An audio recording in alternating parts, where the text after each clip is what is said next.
me ftesë presidenti Emmanuel Macron në një takim që ishte një tjetër stacion në rrugën i dialogu gjithmonë më të ngushtë politik mes Shqipërisë dhe Francës, i ndërtuar gjatë viteve të fundit. Diskutuam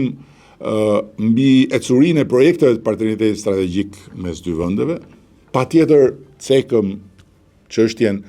e mbështetjes së Francës në procesin e anëtarësimit të Shqipërisë në Bashkimin Evropian dhe diskutuam mbi hapat e drejtanishëm dhe hapat që janë në proces, si dhe zhvillimet që lidhen me të nesërmen e Bashkimit Evropian, ku Franca, si një nga vendet që ka një peshë domethënëse në raport me zgjerimin, ka një rol të rëndësishëm për sa i përket shtytjes më përpara të një ideje se perspektiva europiane e Shqipërisë dhe e vendeve tjera që negociojnë është e padiskutueshme, por